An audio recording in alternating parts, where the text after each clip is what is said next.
There is a sound that stays with you long after you hear it. It is not a scream. It is not the kind of noise that makes people in a crowded hallway turn their heads, or pause mid-conversation, or pull out their phones to see if something has happened nearby. It is not loud enough to rattle a window, or wake someone sleeping in the next room. It does not carry. It does not echo. It barely disturbs the air between the mouth that makes it and the ears that receive it. It is a whisper, cold, deliberate, and devastatingly precise in the way that only the most carefully chosen words delivered in the most controlled possible register can be precise. The kind of whisper a man uses when he wants the words to land deep, where no one else can see the bruise, where the wound will not be visible on the skin, and cannot be pointed to, and cannot be photographed, and cannot be shown to a doctor, or a friend, or a judge. The kind of whisper a man uses when he has decided exactly what he wants to communicate and has chosen the quietest possible delivery, because he understands, with the particular intelligence of someone who has done this before, that a whisper in a small room is louder than a shout in the open air to the person it is aimed at. And on a Tuesday night in Dallas, Texas, in a dim hospital room on the 4th floor of St. Catherine's Medical Center, a 27-year-old woman named Serena Reyes heard exactly that kind of whisper from the one person in the world who had stood before her and 200 witnesses in the Texas Hill Country and promised, before God and family and everyone who had ever loved either of them, to protect her. He leaned over her hospital bed, where she was lying with an 4 in her arm and monitors on her chest, and the particular stillness of a body that has finally stopped fighting the thing it has been fighting alone for far too long. And he whispered 3 words. "You'd be better off dead." He said it. He let it land. He mentioned the insurance policy. He mentioned the amount. He mentioned what her absence would simplify. And then he straightened the lapel of his jacket with the practiced motion of a man who has just concluded a satisfactory negotiation, turned toward the hospital room door, and walked out into the corridor with the unhurried, steady, completely untroubled stride of a man who has never once in his adult life been held accountable for the private things he does to the people who made the mistake of trusting him. He was certain no one had heard. He had checked. He had waited for the corridor to clear. He had watched through the door's narrow window until the nurse completed her rounds and disappeared around the corner. He had managed this, as he managed everything, with precision and patience and the absolute confidence of a man who has never once had to face a consequence he did not choose. He was wrong, because standing just 4 feet from the door of room 412, completely frozen in place, holding a paper coffee cup that had long since gone cold in his right hand, was a 34-year-old man named Cole Whitfield, the founder and chief executive of Whitfield Capital Group, one of the most respected private investment firms in the state of Texas. A man whose personal net worth at the time of that Tuesday night was valued at just over $4.2 billion. A man who had grown up in Nashville, Tennessee, the son of a civil engineer and a middle school principal, and who carried within him, as a result of those 2 parents and that particular upbringing, a conscience that was not decorative.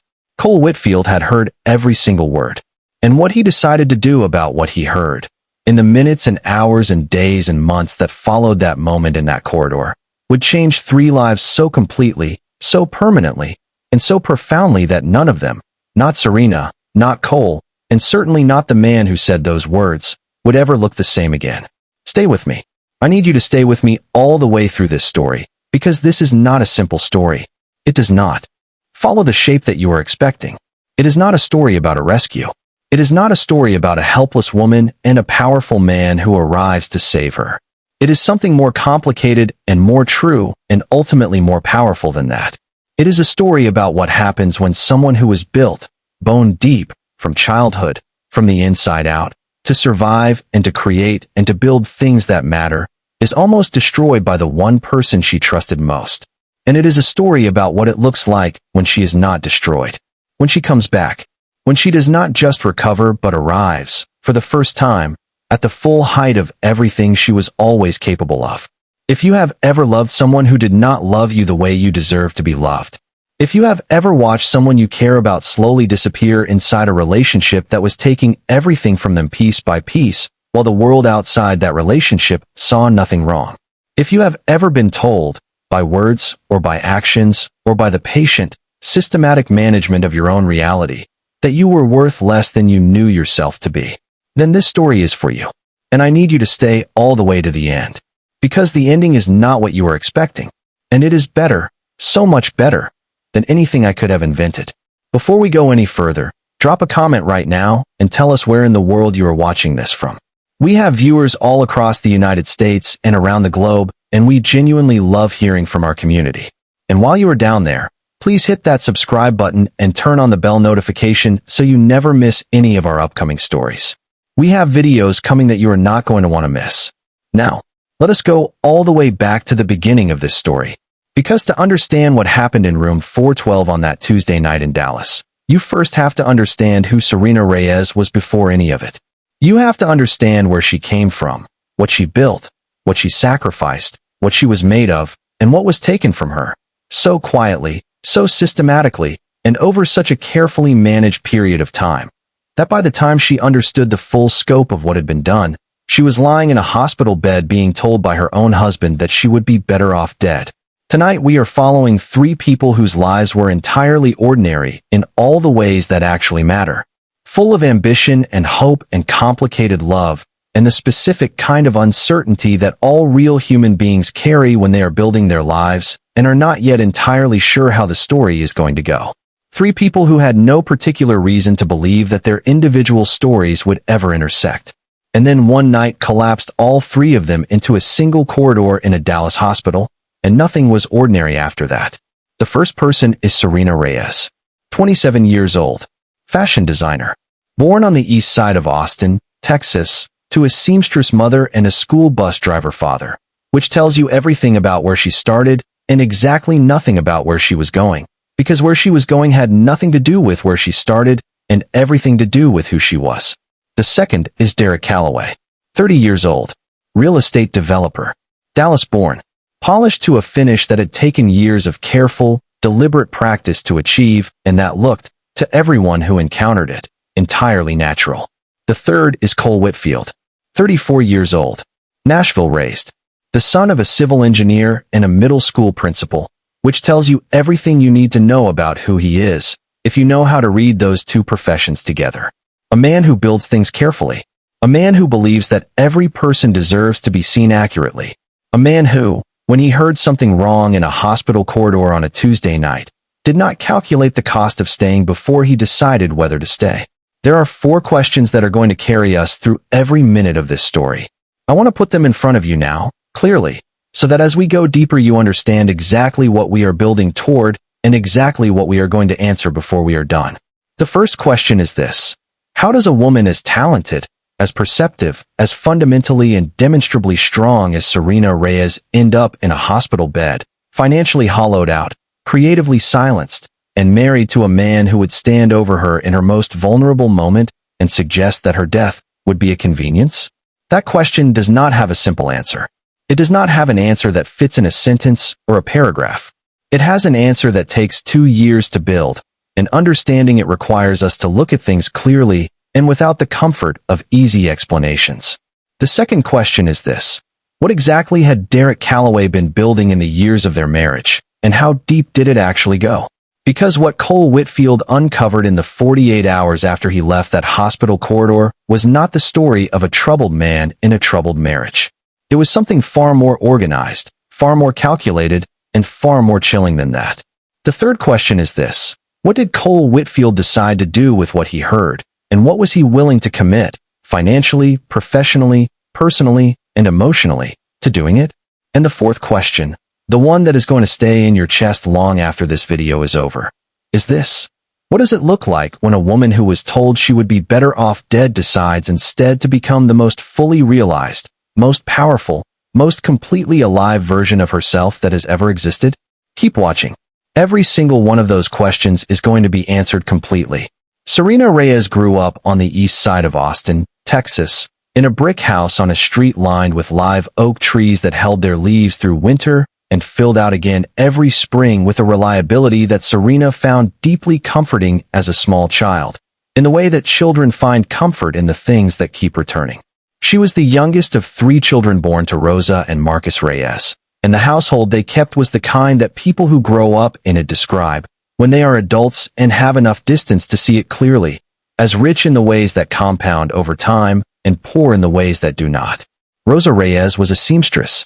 She had learned the craft from her own mother in San Antonio and had spent her adult life running a small alterations and custom sewing business out of the back bedroom of the family home, a room that was always warm and always slightly lit by the gooseneck lamp positioned beside the machine, and always fragrant with the particular combination of pressed fabric and thread and Rosa's coffee that Serena would associate, for the rest of her life, with safety and creativity and the understanding that making something with your hands is one of the most honest things a person can do.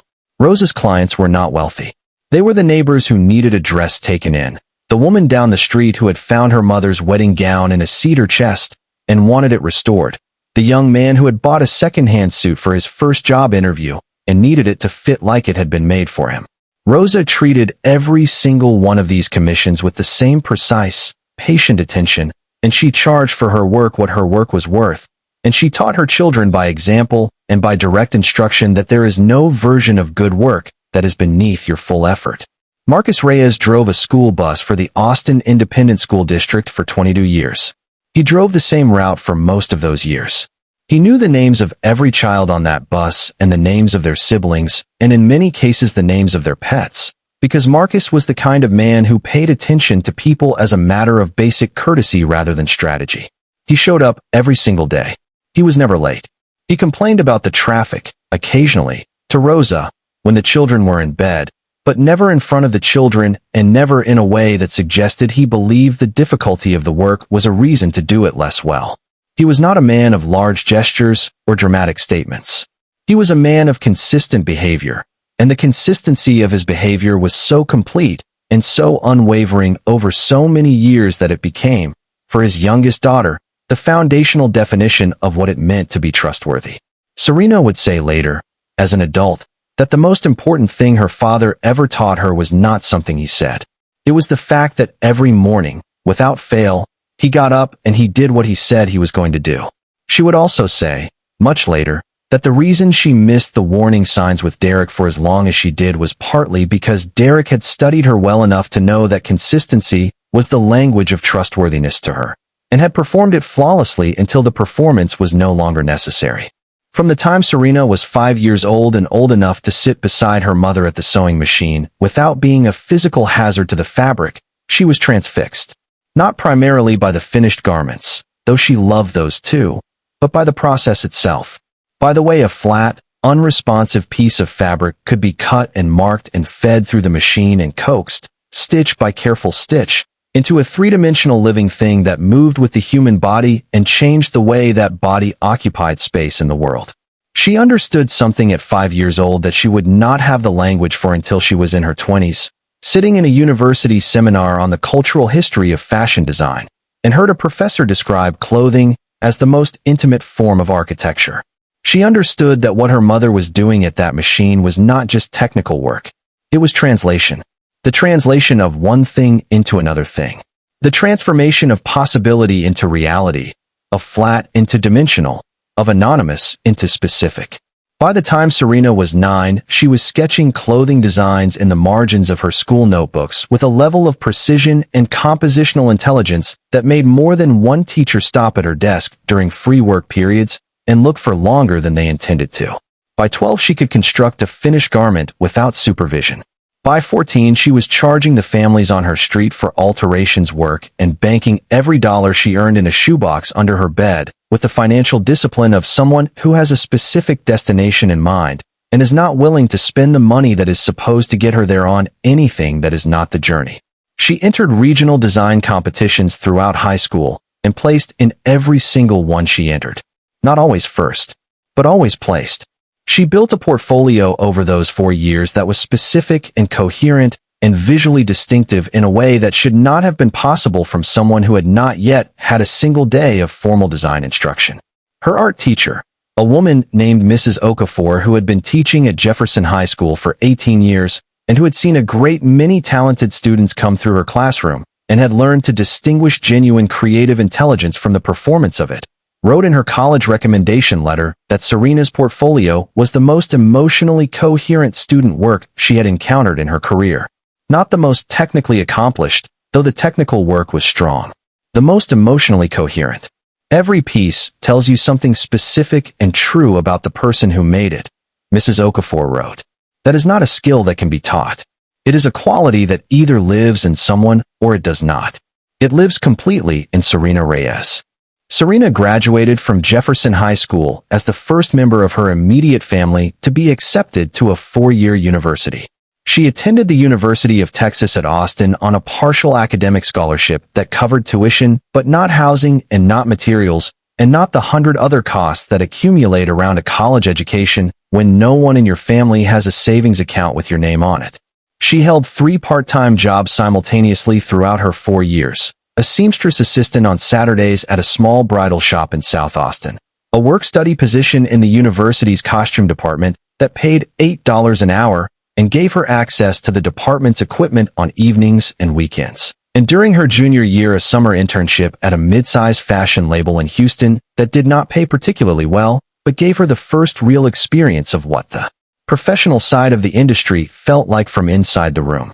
She studied fashion design and business, because she had understood from the beginning that talent without the ability to manage the business of talent is a gift that the world will happily consume without compensating the person who brought it. She graduated at 22 with a degree in both, and she walked off that stage not with the vague, open-ended hope of someone who has completed a chapter and is waiting to see what comes next, but with the specific, electrified, fully directed clarity of a person who has known exactly what they are about to do for the better part of a decade, and is finally in a position to do it. She moved into a small 2-bedroom apartment in South Austin with 2 roommates from her program, set a drafting table in the corner of the living room that took up more of the shared space than was strictly polite, but that both roommates accepted with the grace of people who recognized what they were living alongside, and she began. She worked 3 jobs in those first months after graduation. The boutique on South Congress Avenue, a tailor shop downtown near the university, weekend alterations at the bridal salon. Every dollar she could set aside went directly into the business. She started with 12 handmade pieces, a name she had been carrying in her mind for years, a social media page she set up on a Thursday evening in November, and photographs taken on a Saturday morning in a park off Barton Springs Road using her roommate's camera and the particular quality of winter light in Austin that makes everything look like it was made to be looked at. She posted the photographs that afternoon. By Sunday morning, a style blogger in Houston with 40,000 followers had shared them with a caption that said 3 words, "I found her." Within 48 hours, Serena's page had gained 5,000 followers. Within 2 weeks, she had her first paid order. Within 6 months, she had a wait list of over 300 people. Within a year, Reyes and company was generating enough revenue to cover Serena's rent and let her drop one of the 3 jobs. Within 18 months, she had been featured in a regional-style publication that described her work as the most exciting thing happening in Texas fashion at the emerging level. Within 2 years, at 24 years old, Serena Reyes had built something real, something that was entirely and irrefutably hers. And she had built it the same way her mother built alterations commissions and her father drove bus routes, which was with complete attention and complete effort, and the total absence of self-deception about how much work the thing required. She had also built a life around the work. A best friend named Vanessa who had known her since 7th grade, who had stood beside her at every important moment of her life since they were 12 years old, and who had the particular quality of genuine friendship that is most visible in the fact that Vanessa told Serena the truth even when the truth was not what Serena wanted to hear, and Serena trusted her enough to receive it. A circle of fellow designers she had met through Austin's creative community who challenged her work and celebrated her wins with equal and specific enthusiasm.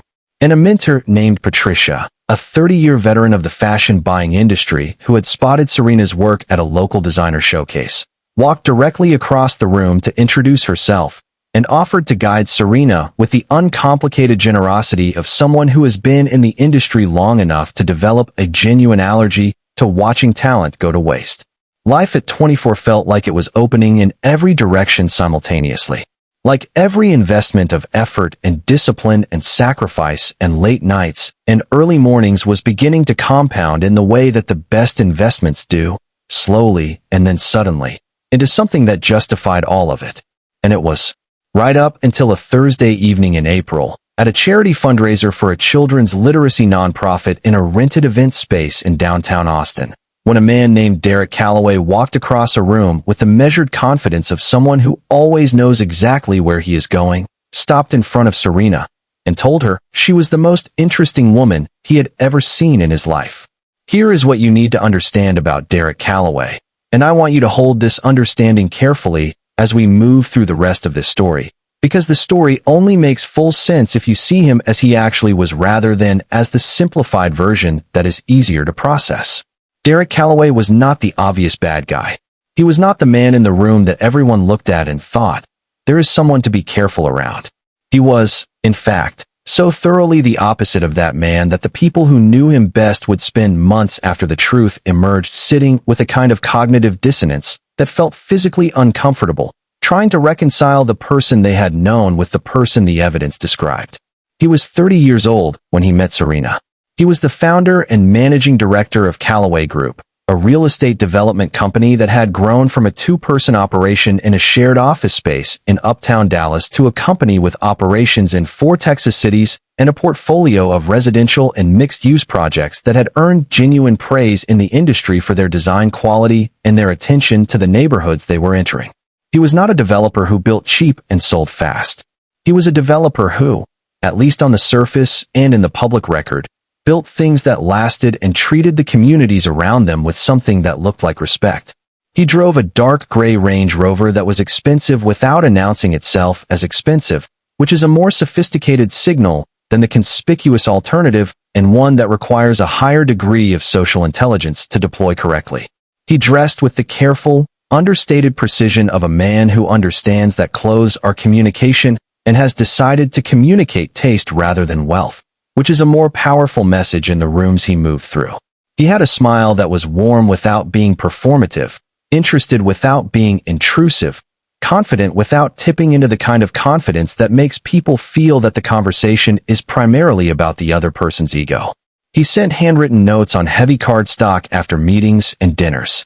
He remembered the names of people's children and their spouses and their parents and the specific details of conversations from months earlier that the people on the receiving end of this memory had long since forgotten. He asked follow-up questions that proved, beyond any reasonable doubt, that when you had been talking he had actually been listening rather than simply managing his own turn in the exchange.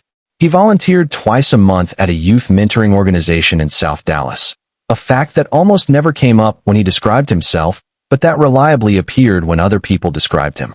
He was, by every visible and documented measure, a good man. That was the architecture. That was the front of the building.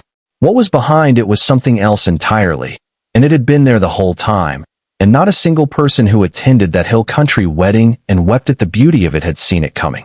He appeared at Vanessa's apartment the morning after the literacy nonprofit fundraiser with a bouquet of white ranunculus, which happened to be Serena's favorite flower, a preference he had extracted from Vanessa in what Vanessa described, at the time, as a completely casual conversation at the event the night before. She had not thought twice about it. Why would she? A man was interested in her best friend and was trying to make a good impression. That is not alarming. That is courtship. That is, in fact, the beginning of something that everyone around Serena would spend the next year celebrating. What Vanessa would think about later, when she had the information to reassess it, was the specific method.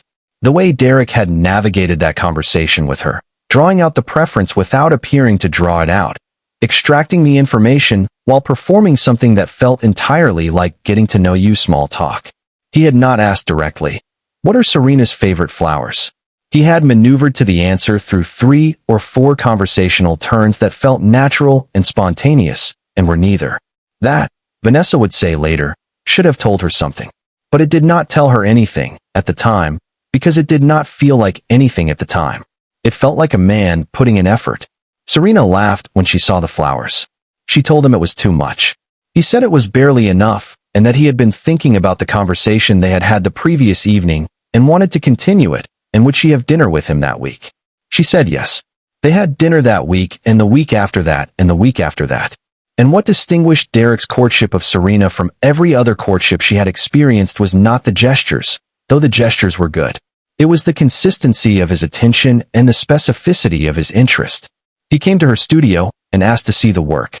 He sat across from her at her drafting table and asked her to walk him through her design process, and he listened to everything she said with the focus of a person who is not just being polite, but is genuinely trying to understand something. He asked questions about the business side of Reyes and company that were better than the questions most people in the industry asked, which told her that he had done research before the conversation, which told her that he had thought about her enough before seeing her to prepare, which felt, at 24 years old, like being taken seriously by someone who did not have to take her seriously. He said once, over dinner, that he thought what she was building was more interesting than anything he had seen in his own industry in the past 5 years. He said it simply and directly and without embellishment, and Serena believed him. Of course she believed him. Because everything about Derek Calloway, from the handwritten notes to the remembered details to the research before the date to the way he looked at her when she talked about her work, was constructed with extraordinary patience and extraordinary craft to be believed. They dated for 7 months. 7 months of dinners and Saturday mornings in the studio and drives out to the hill country on Sundays when neither of them had obligations, and conversations that went late and felt both easy and significant in the way that conversations between two people who are falling in love feel when the falling is real on at least one side. Derek proposed on a rainy October night at a restaurant in Buda, Texas, with a ring that was beautiful without being excessive and words that were specific to Serena and to the things she cared about, and that did not sound rehearsed, which is the highest possible achievement in the genre of proposals, and Serena cried. They were engaged through the winter and married the following June at a hill country venue with a white limestone ceremony space and views of the Edwards Plateau that made guests stop mid-conversation to look out the window. 200 people attended. Serena wore a dress she had designed and made herself, ivory silk organza with hand-stitched floral details along the neckline that had taken her 60 hours to complete, and when she walked down the aisle her mother Rosa put both hands over her mouth and could not produce a sound. Her father Marcus watched his youngest daughter walk toward the man she had chosen, and his eyes went bright in the specific way of a man who does not cry easily, and is not going to cry now but is very close to it. Vanessa, standing beside Serena as maid of honor in a pale blue dress that Serena had also made, leaned over during the reception and whispered that this was the most beautiful day she had ever been part of, and that Serena looked like a woman who had finally arrived somewhere she had always been heading. Vanessa meant it completely. She would spend a long time, later, thinking about that sentence. About the word arrived. About how arrival and trap can look identical from the outside, when the trap has been built by someone who is very good at what they do. The first year of the marriage was not alarming. Serena would say this many times in the year after it ended, and she would say it not as a defense of herself or as an explanation for why she did not leave earlier, but as a piece of information that she considered essential to the honest telling of the story. The first year was not alarming. There was friction. There were disagreements about schedules and priorities, and the particular texture of the tension that develops when two adults who have each been living independently for years attempt to merge the separate rhythms of their lives into something shared. Derek suggested, early in the marriage, that he should manage the household finances. He framed this as a practical division of labor rooted in his background. He had the business training, he enjoyed the financial management work. It would free Serena to put her full energy and attention into Reyes and company, which was, he said, where her extraordinary talent actually lived. He said this in a way that made Serena feel recognized and understood. She agreed. She handed over the joint account management and the bill payments and the investment decisions and went back to the studio with the genuine relief of someone who has just been relieved of a task she found tedious in order to focus on the work that actually mattered to her. It felt like support. It felt like the specific kind of support that a partner who truly understands you and wants you to succeed provides. It felt, in every way that she could assess it at the time, like the right decision. The restrictions began in increments so small that each individual one was explainable in isolation. Serena's direct access to the joint account was adjusted, Derek told her, because he had set up an automated system for the household bills that worked more efficiently, without multiple users creating conflicting transaction records. This was presented with spreadsheets. It was explained with patience and a kind of affectionate exasperation at the tedium of financial administration that made Serena feel guilty for even questioning it. as though she were asking him to redo work he had already done carefully on their behalf.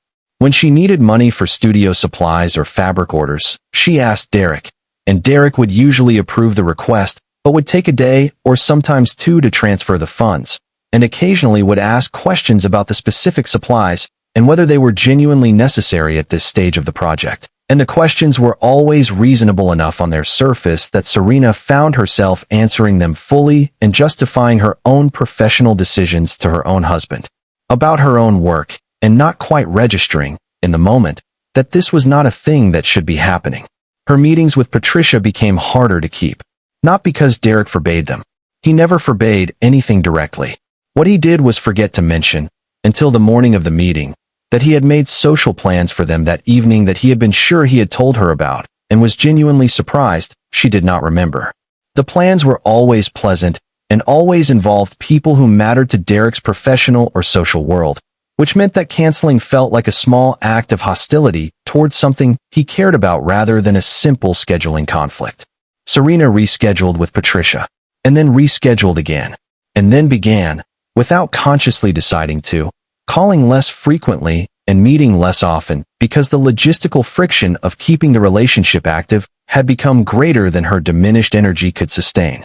Patricia noticed the distance and held space for it without pressing, because Patricia was an experienced enough human being to recognize when a woman is disappearing into a relationship and to understand that the correct response is to remain available rather than to force the conversation.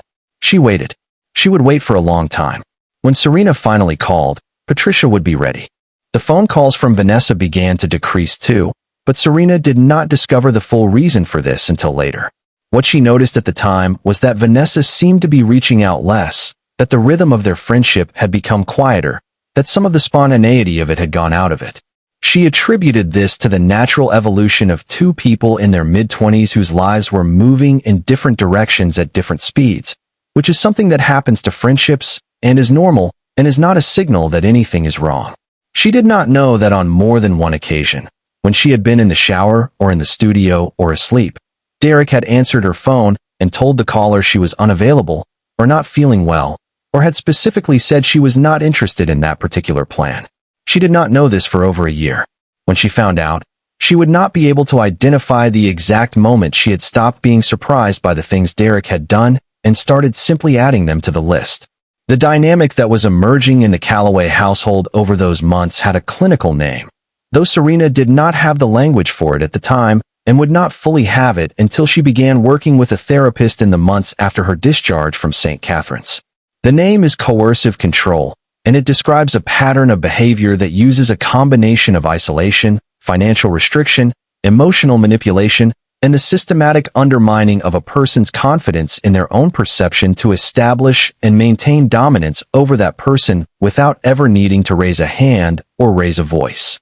Research published by the Domestic Abuse Intervention Project describes coercive control as one of the most effective and most damaging forms of intimate partner abuse precisely because it is invisible to everyone outside the relationship, is almost impossible to describe in a way that communicates the actual experience of it, and works by turning the person who is experiencing it into an instrument of their own containment. You do not need to lock the door if the person inside has been convinced that they are the one who would be lost without the room. In the spring of their second year of marriage, Derek came to Serena with the proposal that would, in retrospect, mark the moment when the architecture of what he had been building finally reached its intended form. He told her he wanted to help her scale Reyes and Company. He said Calloway Group had the legal infrastructure, the financial backing, the accounting systems, and the industry contacts to take her brand to a level she could not realistically reach on her own from her current position. He said he wanted to bring Reyes and Company in as a wholly supported subsidiary of Calloway Group, with Serena retaining full creative control and her name on every garment and every label and every piece of brand material. He framed this as the natural next stage of their partnership as a married couple, as an investment in a dream he shared with her, as the thing he had been thinking about since their first conversation in her studio, when she had walked him through her design process, and he had understood for the first time what she was actually capable of. He brought documents. Thick, professional documents prepared by his attorneys on Calloway Group letterhead, dense with the kind of contractual language that looks comprehensive and professional and means almost nothing to someone who did not go to law school and has no prior reason to suspect that the person presenting it to them is not acting in her interest. Serena did not have an independent attorney review the documents. There was no reason, from inside the experience she was living, to bring an outside attorney into a conversation with her own husband about their own future. She read what she could understand. She asked questions. Derek answered them with patience and with the occasional touch of fond exasperation that by this point had become one of his primary tools for closing conversations before they reached the questions he did not want asked. And Serena signed. What she signed was the legal transfer, wrapped in language that emphasized partnership and creative control, and Serena's name on every label. Of the intellectual property, brand assets, trademark, client database, and revenue structures of Reyes and Company into the ownership of Calloway Group. Her name remained on the work. Everything the name represented and everything it generated belonged to Derek. She did not see this clearly at the time. She would not see it clearly for another 11 months. When Vanessa's lawyer friend happened to glance at the subsidiary agreement at a dinner party and went so quiet so suddenly that Vanessa asked her what was wrong. What she told Vanessa, in the car on the way home, was enough to make Vanessa call Serena the following morning and say, as gently as she could manage while being as honest as the situation required, "I need you to talk to a lawyer. I need you to do it this week. And I need you not to tell Derek that you're doing it." Serena would remember the quality of that phone call for the rest of her life. The specific combination of Vanessa's voice trying to stay steady and the particular silence on the line after she finished speaking, a silence in which Serena sat very still and felt something that she did not yet have a word for, but that she would later identify as the sensation of a room she had not known she was inside becoming, for the first time, fully visible. The human body does not lie. It can be managed and overridden and pushed past its own signals for months, and sometimes years by a mind that has very strong reasons for needing to keep going. But it does not lie. And eventually the management fails, and the override fails, and the signals that have been suppressed and redirected and reinterpreted as something other than what they are demand, finally and completely, to be read accurately. There is a particular kind of physical collapse that happens to people who have been operating under sustained invisible pressure for so long that they have forgotten what their baseline feels like, because the pressure has become the baseline. It does not announce itself dramatically. It does not arrive as a single catastrophic event that someone could have pointed to in advance and said there, that is the breaking point. It accumulates. It deepens. It moves through the body with the patient, indifferent thoroughness of water finding its way through stone, and then one day, on an ordinary Wednesday afternoon in an ordinary studio in Dallas, Texas, it arrives. Serena had been experiencing abdominal pain on and off for the better part of a year before she collapsed. Not constant. Not dramatic, not the kind of pain that sends a person immediately to an emergency room or causes them to cancel their plans for the day. The kind that arrives and then retreats, that is manageable if you are busy enough and determined enough and have enough reasons to keep moving forward, which Serena always had. She had been losing weight she did not have to lose, 15 pounds over 8 months without any change in how she was eating, which is the body's way of communicating that something is consuming resources that should be going elsewhere. She was sleeping in fragments, waking at 2 and 3 in the morning with her mind already running and unable to find its way back to rest. She was waking every morning with a heaviness in her chest that arrived before she was fully conscious. A heaviness that was not grief exactly and not dread exactly, but something that contained elements of both. A low-frequency weight that she had grown so accustomed to carrying that she had stopped noticing it the way you stop noticing a sound that has been present long enough to become part of the background. She mentioned the pain to Derek once, on a Sunday morning when it was sharper than usual, and she could not fully conceal it. He told her she was probably just stressed and suggested she cut back on her studio hours. She accepted this explanation because it was the kind of explanation she had been conditioned, over 2 years of careful management, to accept. She did not mention it again. She went to the studio on Monday and worked a 12-hour day. In February of the year she turned 27, Serena Reyes collapsed on the floor of her studio at approximately 4 in the afternoon on a Wednesday. She had been standing at the cutting table working on a sample piece when the pain in her abdomen became something entirely different from what it had been before, something that had a quality of immediacy and seriousness that could not be reinterpreted as stress or managed with forward momentum. She went down. Her design assistant Jordan, 22 years old, 8 months into working with Serena, and possessed of the kind of clear-headed, immediate competence that becomes visible in people during emergencies and that you cannot predict from any other context, was across the studio and on the floor beside her within seconds. Jordan called 911 without hesitation and stayed beside Serena the entire time, talking to her, keeping her oriented, holding her hand with a steadiness that Serena would think about later when she was well enough to think about the details of that afternoon. Jordan stayed beside her until the paramedics came through the studio doors 7 minutes after the call. Jordan called Serena's phone contacts afterward to let people know what had happened. Jordan called everyone except Derek, because Derek's name, in Jordan's observation of the studio dynamics over 8 months, was associated in her mind with a particular quality of tension that she could not have named precisely, but that had caused her, without consciously deciding to skip him in the sequence. She called Vanessa first, then Patricia, then Derek. The ambulance took Serena to St. Catherine's Medical Center in Dallas. The emergency department team stabilized her over the course of approximately 90 minutes and ran the initial diagnostics that identified the source of the hemorrhaging. The attending physician that evening was a woman named Dr. Simmons, who had been practicing emergency medicine for 14 years and who had developed, over those 14 years, a thorough and accurate ability to read not just the physical presentation of a patient, but the broader picture that the physical presentation was part of. She noted the stress biomarkers in Serena's blood work. She noted the weight loss pattern. She noted the quality of exhaustion that went beyond what the acute event alone would explain. She would say later, to a colleague, that Serena Reyes presented as someone whose body had been managing a sustained emergency for a very long time and had simply, finally, run out of the capacity to keep managing it. Dr. Simmons stabilized Serena and admitted her to the 4th floor for monitoring. She went to the waiting area to speak with Derek, who had arrived 40 minutes after the ambulance departed the studio.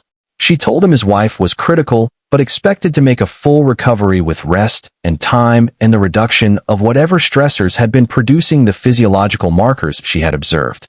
Derek thanked her in the measured, controlled way of a man who is performing the appropriate emotional response rather than experiencing it. He asked 2 questions. Both were about the insurance coverage. Then he drove home. He did not call the hospital that night. He came back the following evening, Tuesday, after his workday was complete, and he went to the 4th floor, and he walked to room 412, and the door did not close fully behind him. And this is the moment. This is the specific second in this entire story that changes everything that comes after it.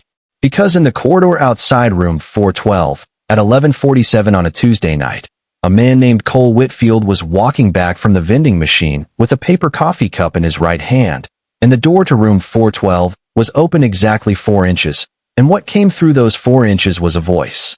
Quiet, controlled, and carrying in its register and its content the specific quality that Cole Whitfield, who had spent 12 years developing his ability to read situations completely and accurately, identified in the first 3 seconds of hearing it as the voice of a man who is doing something he has done before and expects to do without consequence. Cole stopped walking. He stood in that corridor and he listened. He heard every word. And then Derek Calloway walked out of room 412 and found Cole 4 feet from the door and said, "You didn't hear anything," and walked away, and Cole turned and pushed open the door and stepped inside. And Serena Reyes, lying in that hospital bed with the 4 in her arm and the monitors on her chest and the remnants of those 3 words still present in the air of the room, looked at the stranger who had just walked in and saw, in his face, something she had not seen directed at her in 2 years. She saw someone who wanted nothing from her, and 1 tear ran down her face. Just 1. And Cole Whitfield sat down in the chair beside her bed and stayed for 2 hours. And that was the beginning of everything that came after.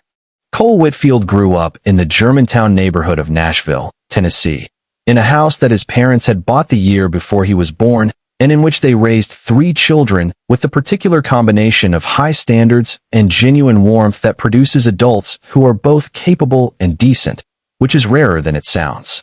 His father, Robert, was a civil engineer who worked for the city of Nashville for 30 years, building and maintaining the infrastructure of roads and bridges and drainage systems that make a city function without anyone noticing, which Robert considered the highest form of professional achievement. Work so well done that it becomes invisible. His mother, Eleanor, was the principal of a Nashville middle school for 23 years, a job she had sought specifically because middle school is the age at which young people are most likely to fall through the cracks of a system that has not designed itself around their particular kind of chaos. And Eleanor Whitfield had decided early in her career that she was going to be a person who noticed when someone was falling through and did something about it. She ran her school with a philosophy that her staff and her students and their parents described consistently and across decades in almost identical terms. She believed that every child in that building deserved to be seen accurately, not praised regardless of behavior, not excused regardless of performance, but seen, honestly, completely, and without the reduction of being understood as a category rather than as a specific individual. She enforced this belief every day, in every interaction, with a consistency that her staff found occasionally demanding and that her students, even the most difficult ones, found in some deep and often unacknowledged way to be the most important thing anyone had ever given them. Cole was the middle of 3 children. He was not the loudest in the room or the most immediately impressive. He was the one who finished his work early and used the extra time to help the person next to him, which is either annoying or admirable, depending on whether you are the teacher trying to manage 30 students or the student who suddenly understands the concept that has been escaping you for a week. He was the one who remembered things, not in the showy, performed way of someone who wants you to know they were listening, but in the quiet, operational way of someone for whom paying attention is simply how they move through the world. He went to Vanderbilt University on a partial academic scholarship and studied economics and business, and spent 4 years building the analytical foundation that would support everything that came after, while also developing, through the particular education that comes from leaving home for the first time and encountering people whose lives are entirely unlike yours, a more complete and more nuanced understanding of what the world actually looks like for people who did not grow up with Robert and Eleanor Whitfield's version of stability and clarity and moral consistency. He started Whitfield Capital Group at 26 with a business partner named James, a 10-page business plan, and enough startup capital to sustain the operation for 18 months if they were disciplined. They were disciplined. They grew the firm by doing exactly what Cole said they would do, every time, without exception, which in the investment industry, where the gap between what people say they will do and what they actually do is one of the most reliable sources of competitive advantage for anyone willing to simply close it, turned out to be a more powerful differentiator than almost anything else they could have offered. By 30, Cole was managing a portfolio that put him in the rooms where the most significant financial decisions in Texas were being made. By 34, his personal net worth had cleared for $1 billion. He was, by any external measure, one of the most powerful private individuals in the state. And he was, by the account of every person who knew him with any depth, so genuinely uninterested in the performance of that power that it occasionally surprised even the people who had known him for years. He drove a car that was reliable and not remarkable. He lived in an apartment in uptown Dallas that was comfortable and not ostentatious. He did not need people to know what he had built, because he had not built it to be known. He had built it because building things well was what he did, the same way his father built roads, and his mother built students, and his grandmother had built a garden in the front yard of her house in Nashville that she tended every summer until she was 81 years old and could not bend down anymore. And even then she sat in a chair beside it and told anyone who would listen exactly what needed doing. His younger sister Madison was 5 years younger than Cole and had been a registered nurse on the 4th floor of St. Catherine's Medical Center in Dallas for 3 years at the time of that Tuesday night in February. Cole visited her when he could, which was more often than most siblings at their stage of life managed because Cole had made a decision in his mid-20s, after a period of working so relentlessly that he had missed several things he wished he had not missed, that the people who mattered to him were going to receive the same quality of attention that he gave to the things he was building. He brought Madison food on her breaks. He came by when his schedule brought him near the hospital.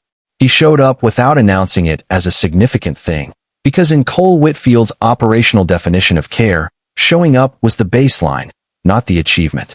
He had stopped at the vending machine at the end of the fourth-floor corridor at 11:47 in the evening, bought a coffee that he was fully aware he should not be drinking at that hour and that Madison would scold him about if she noticed, and was walking back toward her nursing station when he passed room 412. The door was open. Not all the way. For inches. The light inside was the low, amber-toned light of a hospital room at night. And a man's voice was coming through the gap at a volume that was just above a whisper and in a register that made the hair on Cole's forearms stand up before he had fully processed what he was hearing. He stopped walking. He stood in that corridor and listened. He heard all of it. He heard Derek Calloway describe his own wife as a burden and a liability. He heard him say nobody wants this version of you. He heard him reference the insurance policy by amount. He heard him describe what it would simplify. And he heard him say, with a control and a precision that Cole would later describe to Christine as more disturbing than anything else about the encounter, "You'd be better off dead." Cole stood in that corridor and counted 11 seconds after the words ended. He counted them because his mind in that moment went to a place of complete and focused stillness, the same place it went when he was working through a complex problem in the early hours of the morning.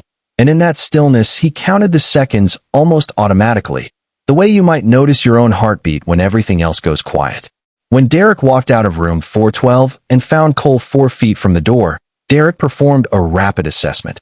Cole could watch it happen, could see the calculation moving behind the eyes, and arrived at a conclusion that he delivered in 3 words. "You didn't hear anything." He straightened his jacket.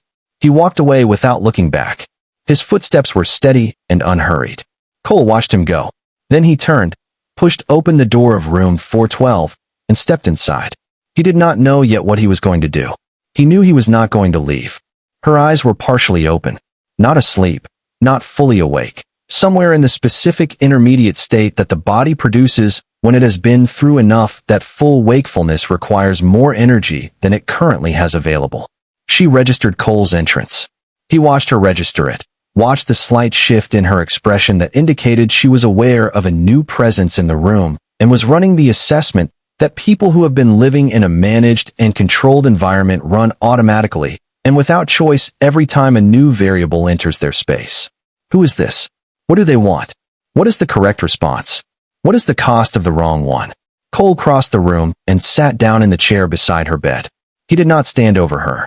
He did not position himself in a way that would require her to look up at him, because he understood, without having to think about it, that the last person in this room had stood over her, and that standing over someone who is lying in a hospital bed is a choice about power, and he was not making that choice. He sat. He placed the coffee cup on the small table beside the chair. He looked at her directly, and he said, "My name is Cole. I was in the corridor just now. I heard what he said to you, and I need you to know that he is wrong." The silence that followed that sentence lasted approximately 10 seconds. Serena looked at his face during those 10 seconds with the specific, layered attentiveness of someone who has become, through sustained necessity, extraordinarily skilled at reading the faces of people who speak to her for what lives behind the words. She looked at his eyes. She looked at the set of his jaw. She looked at the quality of his stillness, which was not the stillness of someone managing themselves in a tense situation, but the stillness of someone who is simply not tense, who has sat down in a chair beside a hospital bed and said what he came to say, and is now simply present and waiting without any particular agenda attached to the waiting. She looked at all of this, and she ran it through every filter that 2 years of marriage to Derek Calloway had installed in her, and what came back was not a warning. What came back was an absence of the things she had learned to watch for. An absence of the particular quality in a person's expression that indicates they want something from you, and have a plan for how to get it. One tear ran down her face. Just one, from her left eye, traveling the full length of her cheek in a slow, unspectacular line, and stopping at her jaw. She did not reach up to wipe it. Cole did not reach toward it. They both let it be exactly what it was, which was the most honest thing in the room. Cole called the nursing station from the phone on the wall and asked for the charge nurse to come do a welfare check, which the charge nurse did within 3 minutes, and which produced a notation in Serena's chart that would be there in the morning when the day shift reviewed it. He spoke with the physician on duty that night, a resident named Dr. Park, who came to the room within 20 minutes of being paged, and asked 3 questions about Serena's condition and recovery plan that Dr. Park later mentioned to a colleague had been among the most specific and medically informed questions he had received from a non-family visitor in his residency, which was an observation that said something both about Cole's preparation and about what the average family visitor typically asked. He asked about the hemorrhaging and the likely recovery timeline. He asked about the stress biomarkers that had been noted in the initial blood work and what the standard protocol was for addressing the underlying causes of that kind of presentation. He asked whether the patient had been asked, during the admitting process, about her home environment, which was a question that produced a slight pause from Dr. Park before he answered, and that answer was no, which produced a notation from Cole in his phone that he would return to the following morning. Cole sat in that chair for just under 2 hours. He did not perform companionship. He did not fill the room with the kind of reassuring conversation that people use to manage their own discomfort with someone else's suffering. He sat with Serena in the quiet of that room and let the quiet be what it was, and occasionally he said something, and sometimes she responded, and sometimes she did not, and both were acceptable.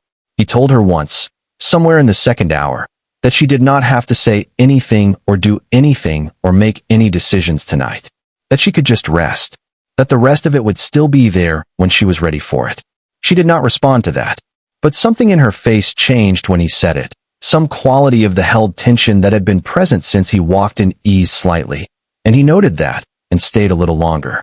When the overnight nurse came in at approximately 1:45 in the morning and confirmed that Serena was stable and her vitals were consistent and she needed to sleep, Cole stood up. He looked at Serena for a moment. He told her he would come back in the morning. Then he picked up the cold coffee cup and walked out of room 412 and stood in the corridor for a moment before he moved toward the elevator. His phone showed 17 missed notifications from the business day that had ended while he was sitting in that chair. He put it back in his pocket without responding to any of them and walked to the elevator and pressed the button for the lobby. He had a lot of thinking to do before morning. He did not sleep that night in any meaningful sense. He lay in his apartment in uptown Dallas in the specific kind of wakefulness that is not restlessness but pure, directed focus, the same quality of alert, forward-moving attention that he brought to the most complex investment decisions his firm had ever faced, the kind where the stakes were high enough and the variables were numerous enough that sleep would have been a waste of processing time, even if it had been available. He was thinking about what he had heard. He was thinking about what it meant in context, what it implied about the structure of the situation he had stepped into the edges of, and what, if anything, he was in a position to do about it. By 5 in the morning, he had worked through the analysis far enough to know what the first step needed to be. By 6, he had the shape of the approach. At 7, he called Christine. Christine Harlow had been the lead attorney at the private legal firm that handled sensitive matters for Whitfield Capital Group since the company's second year of operation. She was 51 years old, had been practicing financial litigation for 23 years, and had developed over that period a very specific and very hard-won set of skills that made her the person Cole called when a situation required both the highest level of legal expertise and the highest level of discretion. She did not ask unnecessary questions. She did not make assumptions about what her client wanted the outcome to be before understanding what the situation actually was. She took information in, assessed it accurately, and told you what was possible and what was not possible and what the implications of each path were. And she did it with a clarity and a completeness that Cole had never found matched by any other attorney he had worked with. He called her at 7 in the morning, which was not an unusual time for Christine to receive calls from Cole. And he said, "I need you to look into someone." He gave her the name Derek Calloway. He told her the name of the company. He told her about the brand called Reyes and Company, and that it had been absorbed into the company. He told her that he had reason to believe there was a life insurance policy on the wife, and that the policy had been taken out recently. He told her what he had heard in the corridor of St. Catherine's Medical Center the previous night. He told her to find everything that was legally and forensically discoverable about the financial architecture of Derek Calloway's business and personal holdings, and to move quickly and to document everything as she went. Christine asked 2 clarifying questions. Then she said, "I'll call you this evening." Cole said, "Thank you." Then he drove to the coffee shop near St. Catherine's, bought 2 coffees, and went back to the hospital. He returned every morning after that first morning. He returned at roughly the same time each day, which was before 9 and usually by 8:30, and he always brought coffee and often brought food from the place near his office that Serena had mentioned, once and in passing, that she had always wanted to try. He did not make a thing of the food or the coffee. He set them down when he arrived the same way you set things down when you are at someone's house, and you have been there often enough that you know where things go. He sat in the same chair. He asked about how she had slept and what the doctors had said that morning. He asked about her work, not the business situation, but the actual creative work, the designing, the making, the specific pieces she had been working on and the ideas she had been carrying in her head, and he asked with the genuine, specific curiosity of someone who finds what another person does genuinely interesting rather than the polite, generalized interest that people perform when they want someone to know they are paying attention. He asked about the collection she mentioned in their second real conversation, the one she had been developing in her head for 2 years, the one she described in the careful, slightly guarded way that people describe things they care about most when they are not yet sure the person they are describing them to is safe enough to receive the full weight of that caring. He asked follow-up questions. He remembered what she said from one conversation to the next. And Serena, who had spent 2 years in a household where her words were monitored and redirected and used as material for the management of her behavior, found the experience of being listened to with no agenda attached to the listening to be something she had no current vocabulary for. Something she had to approach slowly and with the specific caution of a person who has been burned often enough that the absence of the heat source does not immediately produce the absence of the flinch. Christine called at 9 in the evening on the second day. The call lasted 40 minutes. What she told Cole was not the story of a flawed marriage or a husband who had made ethically questionable financial decisions in the heat of marital conflict. What she described was a system. A deliberate, multi-year, carefully constructed system for the extraction of value from someone who had been identified as a target and courted and married, and then systematically stripped of every resource and every escape route with a patience and a precision that Christine, in 23 years of financial litigation, had very rarely seen matched. The intellectual property of Reyes and Company, every design and the brand identity and the trademark and the client database and the creative equity built over 3 years of Serena's work had been transferred into a subsidiary holding structure within Calloway Group that was, in all its legal appearances, entirely and exclusively Derek's. Not a shared asset. Not a marital asset in any form that Serena could access or benefit from. Derek's. The revenue from Serena's designs was routed through Calloway Group's internal invoicing structure in a way that ensured it flowed into accounts that had no connection to Serena and that she had no access to. There was a credit card in Serena's name with a $500 limit that Derek reviewed monthly, and that was, in Christine's assessment, not a financial instrument, but a monitoring tool. And there was a life insurance policy on Serena Reyes Calloway, in the amount of $1.2 million, signed and filed with the underwriter 6 months and 11 days before Serena collapsed on the floor of her studio. Christine told Cole that in her professional opinion, the insurance policy was not a coincidence and was not standard estate planning, and the timing was not incidental. She told him that there were also transfers, regular and incremental, from accounts that Serena could see into accounts that bore names she had never encountered, and that the balance in those destination accounts had been building for a period that suggested the timeline for whatever Derek had been planning was not indefinite. Christine's voice, which Cole had never heard anything other than professional and measured in 12 years of working together, had a quality in it on that call that he had not heard before. She said, "Cole, this man was planning something, and I think she got sick before he was finished planning it." Cole was quiet for a moment. Then he said, "What do we file first, and when can we file it? And what do we need to do between now and then to make sure that when we file, every door he might use to move money or move assets or construct a defense is already closed?" Christine said, "Give me 48 hours. I want to make this airtight." Cole said, "Take what you need. Do it right."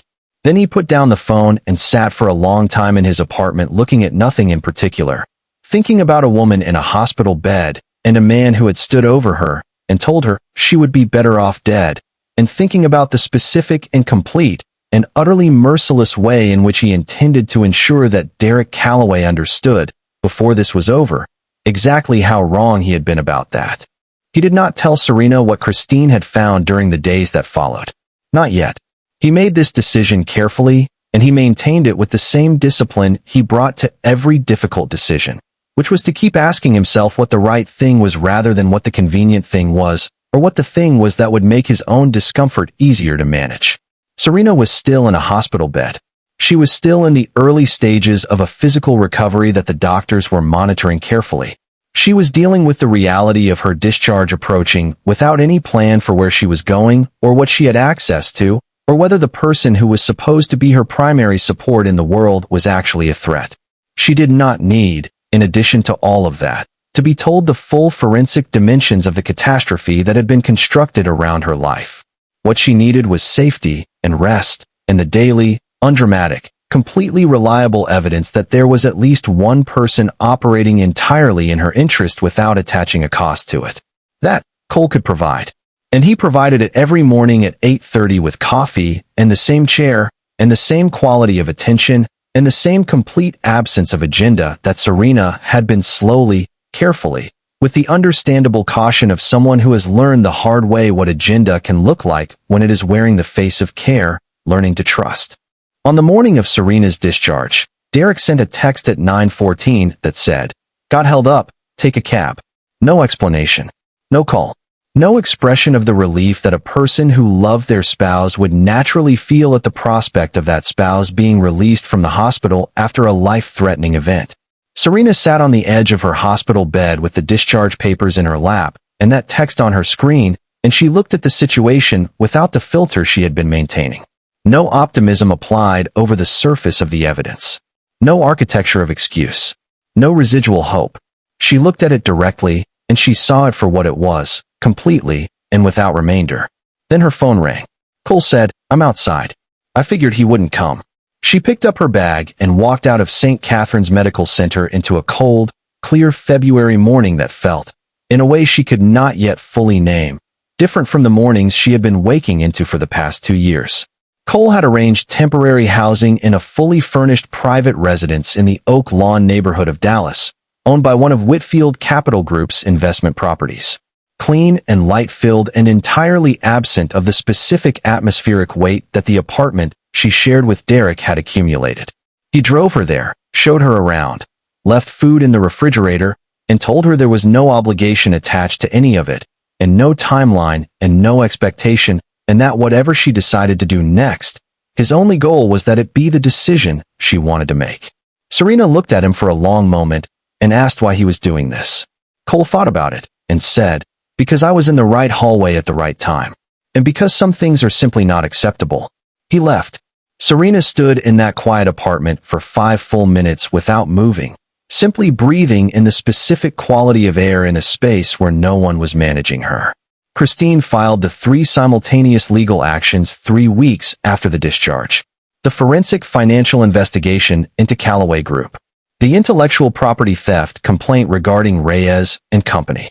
The tip to the Texas Department of Insurance regarding the life insurance policy.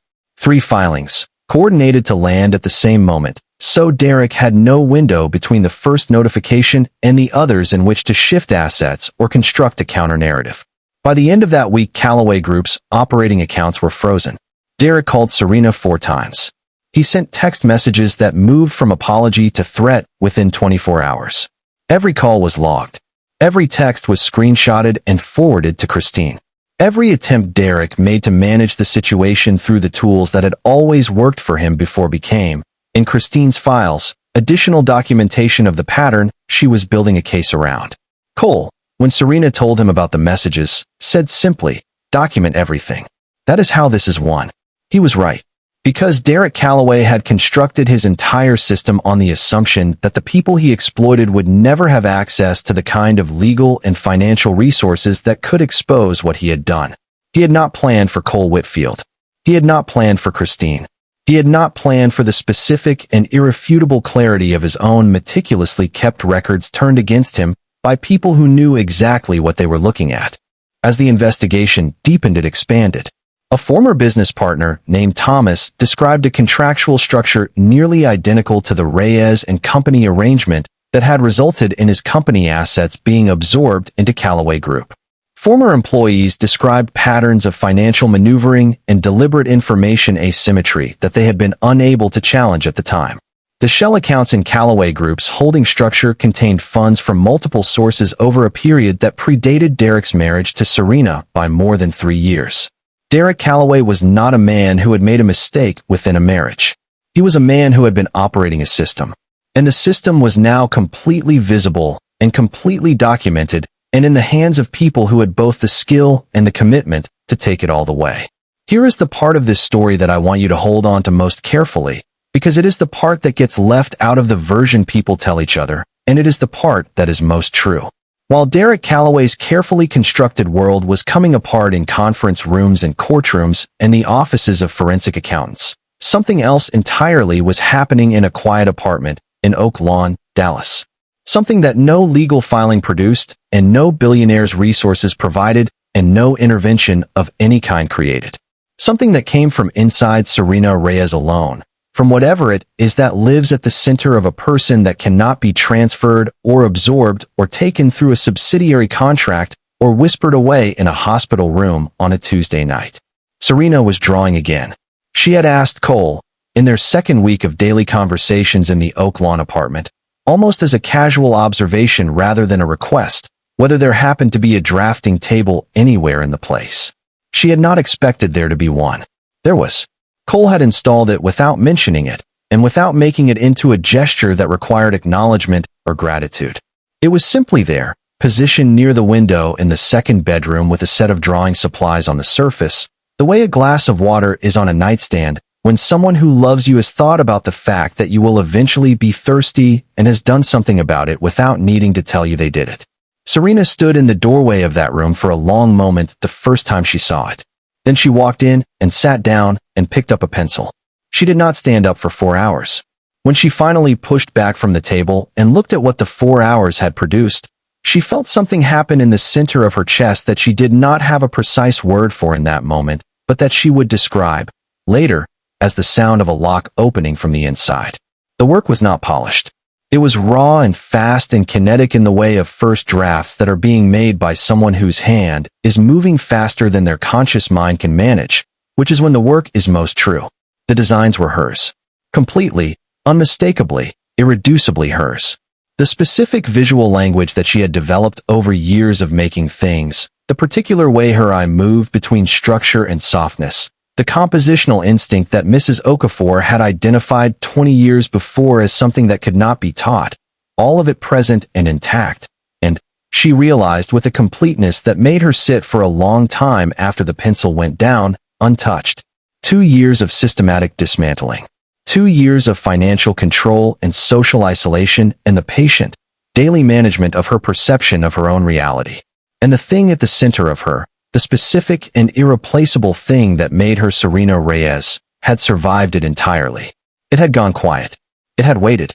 And now that the conditions had changed, it was back, and it was furious in the best possible sense of the word, which is the sense in which fury is indistinguishable from aliveness. She called Vanessa that night, and they talked for 3 hours. She called Patricia the next morning, and Patricia said, without preamble, "I knew you'd call. Tell me what you're building, and let's go." They began meeting weekly. Patricia brought industry contacts and 30 years of buying experience, and the specific, generous ferocity of a mentor who has been waiting through a long and worrying silence for the person she believed in to come back. Serena worked. She worked the way she had worked in the South Austin apartment at 23, with the total and absorbed commitment of someone who has remembered who they are after a long and disorienting period of being managed into someone smaller. She began designing the collection that had been living in her head for 2 years, the one she had never been given resources or freedom to produce. She could feel, as she worked, that it was going to be the best thing she had ever made. Not because the 2 years of confinement had made her more talented, but because the experience of having been told in every possible way that she should not take up space had made her completely unwilling to do anything other than take up all of it. Cole watched the transformation happen. He watched it in the change in how she carried herself when she walked into a room. He heard it in the velocity and confidence of her sentences when she talked about the work. He noticed that the fractional pause she had had at the beginning of conversations, the microsecond of checking herself before she spoke that he had registered from the very first visit and understood without being told as the residue of years of having her words managed, was fading. He watched it fade over weeks and months, and he did not comment on it. And he did not make it into something that required acknowledgement. He simply observed it with the quiet, private satisfaction of a man who has watched something that was in danger of being lost come back into itself, and who is grateful to have been in a position to help make that possible. The relationship between them was deepening in the way that real things deepen, underground first and invisibly, through the accumulation of mornings with coffee and late evenings in the studio, and phone calls during the harder weeks of the legal process and Sunday afternoon drives when neither of them needed to fill the silence, because the silence had the quality of something shared rather than something to be managed. Cole was careful. He understood, with the specific understanding of a man who had listened carefully to what Serena's experience had been, that a woman who had spent 2 years inside a relationship that was designed to undermine her trust in her own perceptions needed, above all else, to be in full possession of her own judgment before she was in any relationship with anyone else's feelings. He did not push. He did not declare. He did not put her in a position where she had to manage his emotions on top of her own. He simply showed up, every time, in the same way, with the same quality of attention and the same complete absence of agenda, and he let her see who he was through the evidence of ordinary behavior over ordinary time, which is the only form of evidence about a person's character that actually counts. Vanessa was the one who said it first, approximately 4 months after the Room 412 show, at a dinner that was ostensibly about Reyes and Company's upcoming buyer season, and that drifted, as dinners between Serena and Vanessa always eventually drifted, into the territory of the things that actually mattered. Vanessa said, without preamble or elaboration, looking directly at Serena across the table, "I like the way he looks at you." Serena looked at her plate for a moment. Then she said, "I know." They moved on. But Serena thought about it later, alone, and she thought about what Vanessa was pointing at, the thing she had noticed herself from the very first night in the hospital and had kept noticing in every subsequent encounter, and that she had not yet fully named. The quality of being in someone's presence and feeling more, rather than less, like yourself. The experience of a relationship as expansion rather than reduction. She thought about it for a long time. Then she picked up her phone and texted Cole and asked if he wanted to get dinner that week. He responded in 4 seconds. He said yes. Derek Calloway had built his entire adult life on a foundational assumption that was so deeply embedded in his operating system that he had stopped experiencing it as an assumption years ago and had begun experiencing it as fact. The assumption was this: he was the smartest manager of any situation he found himself in. Not in the loud, self-advertising way of a man who needs the room to know how intelligent he is because he is not entirely confident in the intelligence. In the quiet, deeply held, consistently reinforced way of a man who has been right about people for so long, has accurately read the gap between how things appear and how they actually are so many times over so many years, has constructed and executed plans of sufficient complexity and sufficient success that the idea of encountering something he could not manage had become genuinely abstract to him. He had looked at Cole Whitfield in that hospital corridor in the moment after he stepped out of room 412, and he had performed the rapid, thorough assessment that was as natural to him as breathing, and the assessment had told him, stranger, no connection to Serena, no evident motivation to act, not a problem. He had delivered his 3 words, adjusted his jacket, and walked to the elevator, and by the time the elevator doors closed behind him, he had moved on in his mind to the next item on the list. He would think about Cole Whitfield one more time in the days that followed, briefly, and would arrive at the same conclusion. Not a problem. He had been wrong about very few things in his professional and personal life. He had never been this wrong about anything. The first signal that something was wrong arrived on a Tuesday afternoon, 3 weeks after Serena's discharge from St. Catherine's, at 2:17 in the afternoon, when his attorney called. Her name was Margaret, and she had been one of the most respected white-collar defense and business litigation attorneys in Dallas for 22 years, and the quality of her voice on that call, not the words, initially, but the specific controlled flatness of a professional who is managing her own reaction to something significant before delivering it, told Derek, in the first 3 seconds before she had said anything substantive, that the nature of the call was not routine. She told him about the 3 simultaneous filings. The forensic financial investigation into Calloway Group's internal account structures. The intellectual property theft complaint regarding the Reyes and Company brand assets. The tip to the Texas Department of Insurance regarding the life insurance policy. She told him that Calloway Group's primary operating accounts had been flagged for review pending the investigation. She told him that the IP complaint had been filed simultaneously with a federal body, which meant the jurisdictional exposure was broader than a single state proceeding. And she told him that the insurance tip was detailed and documented in a way that indicated it had been prepared by someone with both access to primary financial documentation and a thorough understanding of what the documentation showed. Derek sat at his desk after the call ended and ran the timeline backward. He ran it with the precision that was his actual gift, the genuine, rare, systematic ability to see cause and effect and sequence and implication clearly and quickly. And he arrived at the only answer that fit all the variables. The man in the corridor. The man with the coffee cup. The man he had assessed in 4 seconds and dismissed as not a problem. That man had not been a stranger passing through. That man had been the beginning of the end of everything Derek had spent years building. And everything Derek had spent years building had been built on the assumption that there would never be a Cole Whitfield. That the people around Serena, Vanessa, and Patricia and the studio assistants and the old friends did not have the resources or the connections or the legal firepower to mount a challenge that had any real teeth. That was the flaw in the system. That was the single variable he had not accounted for. Not because he had been careless. Because it was genuinely unforeseeable that a billionaire investment firm founder would be walking past room 412 at 11:47 on a Tuesday night with a paper coffee cup in his hand and would stop and would listen and would not walk away. He called Margaret 3 more times that afternoon. He called Serena 4 times over the following 2 days. She did not answer.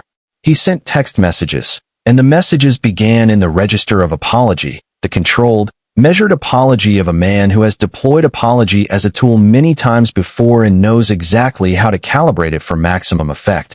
And then when the apology produced no response, the messages shifted, with a speed that was itself the most revealing thing about them, into the register of threat.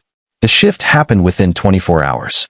The texts went from "I am sorry, I was not myself, please let me explain," to "you do not understand what you are doing," to "there are things about your situation you are not aware of," to a sequence of messages that Margaret, when she reviewed them, told Derek had made her job significantly harder and had done so in ways that could not be undone. Every message was on the record. Every message had been screenshotted by Serena within minutes of receipt and forwarded to Christine. Every message was added to a file that was growing more comprehensive and more damaging by the day. Derek had spent years understanding that the people he operated around did not have access to the kind of expertise and resources that could properly weaponize his own behavior against him. He had been right about all of them. He had not been right about Cole Whitfield and Cole Whitfield's attorney, and the team that Christine had assembled around the case with the thoroughness and the patience of someone who understands that in a proceeding of this nature, the most powerful thing you can do is wait for the opposing party to keep talking. As Christine's investigation deepened over the following weeks, it began to find things that went beyond the original scope of the 3 filings and that expanded the picture of who Derek Calloway actually was in ways that were relevant to every proceeding simultaneously.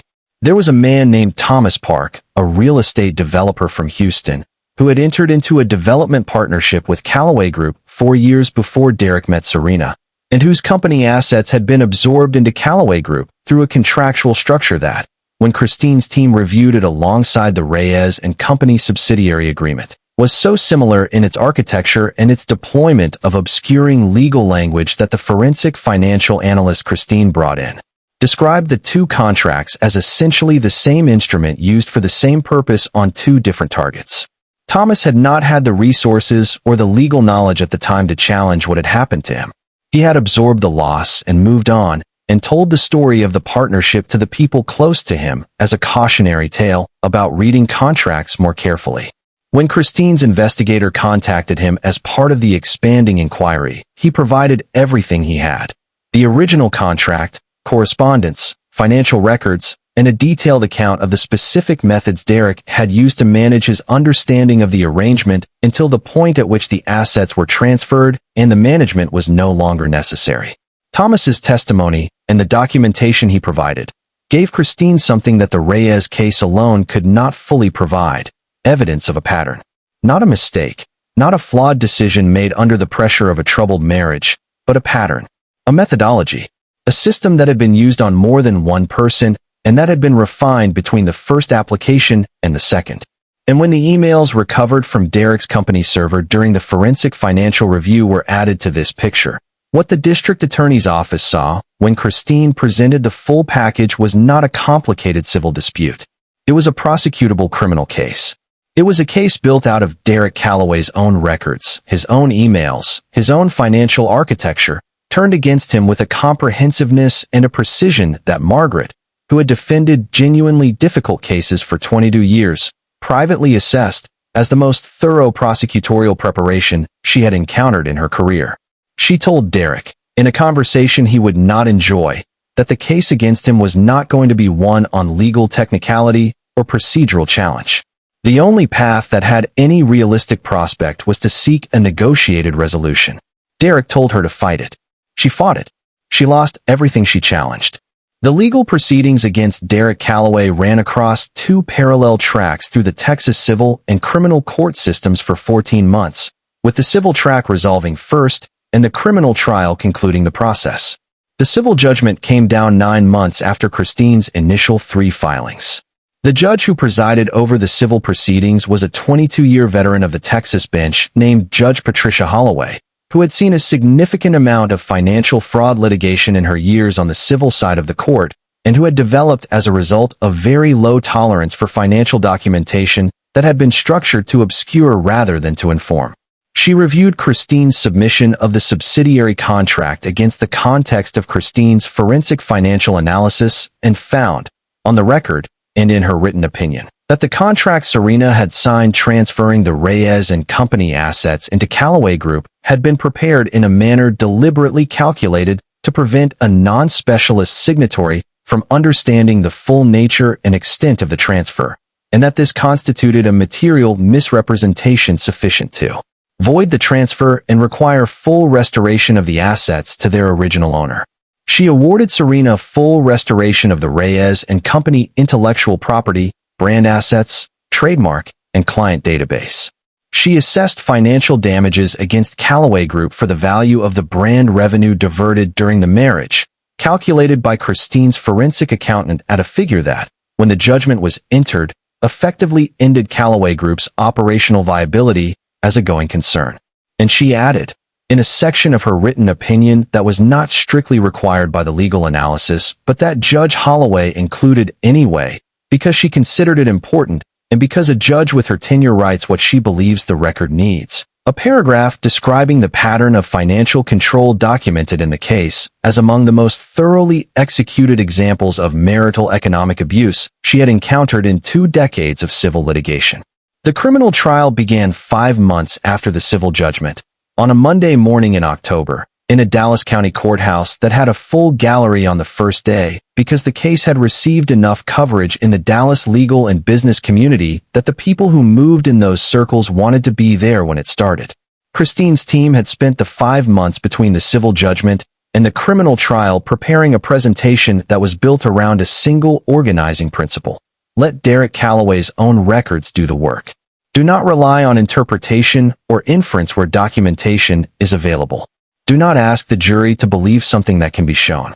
Build the case from the inside out, from Derek's own emails and his own financial records and his own contract language, so that what the jury hears is not an argument about what he did, but a reading of the record of what he did, in his own words and numbers and decisions, assembled in sequence and presented with the clarity that evidence has when it has been organized by people who understand it completely. The trial lasted 9 days. Christine presented the case herself, which was not typical for a firm of her firm's size and billing structure, but which she had decided to do because the case mattered to her in a way that she did not fully articulate to anyone, but that Cole, who had known her for 12 years, recognized when he watched her in the courtroom on the first day. The forensic accountant testified on the 3rd day and laid out the 14-month revenue transfer timeline with the specific, patient, completely undramatic precision of someone who has spent a long time with a very complex set of numbers and has made them so clear that any reasonably attentive person can follow them. Several members of the jury took notes throughout the testimony, which Christine observed and considered a good sign. Thomas Park testified on the 4th day, and his testimony did something that documentary evidence alone cannot fully do, which was to put a human face on the pattern. He was not Serena. His experience was not identical to hers. But the structural similarities between what had been done to him and what had been documented in the Serena Reyes case were close enough that the jury could see, in real time, that what they were looking at was not the behavior of a man who had made mistakes in a troubled marriage, but the behavior of a man who had done this before and had learned from the first time how to do it better the second time. The insurance investigators testified on the fifth day. They entered into evidence the recovered emails from Derek's company server, and those emails were the moment in the trial that Christine had been building toward from the beginning, the moment when every other piece of evidence that had been presented found its full meaning. The emails were not dramatic in their language. They did not contain confessions or explicit statements of intent of the kind that screenwriters put in villains' mouths. They were businesslike. They used the language of planning and logistics and timeline management. They referred to what Derek had called the current arrangement and discussed it in terms of its efficiency and its costs and the conditions under which it would be resolved. They mentioned the insurance instrument and described it as positioned. They used the phrase "the simplest resolution" 3 times across the sequence of emails, always in the context of a discussion of what would happen if the current arrangement were to conclude in one way rather than another. Margaret challenged the admissibility of those emails 3 times, on 3 different grounds, and was denied each time. She challenged the forensic accountant's methodology and was denied. She challenged the characterization of the subsidiary contract as a misrepresentation and was denied, in part because Judge Marcus Webb, who was presiding over the criminal proceedings, had read Judge Holloway's civil opinion and found its analysis persuasive. Margaret did everything that could professionally be done with what she had been given to work with, and what she had been given to work with was a client whose records were the prosecution's best evidence. Derek Calloway testified in his own defense on the 7th day. He wore a gray suit and a composed expression, and he deployed, with full professional skill, the version of himself that had served him effectively in every room he had ever entered. The measured reasonableness, the controlled, sophisticated calm, the quality of a man who is being subjected to an unfair process and is too mature and too confident to be destabilized by it. He presented himself as a businessman who had tried to support his wife's creative work through the legitimate resources of his company, whose marriage had ended badly, and who was now being prosecuted for the ordinary financial decisions of a flawed but well-intentioned man. It was a polished performance.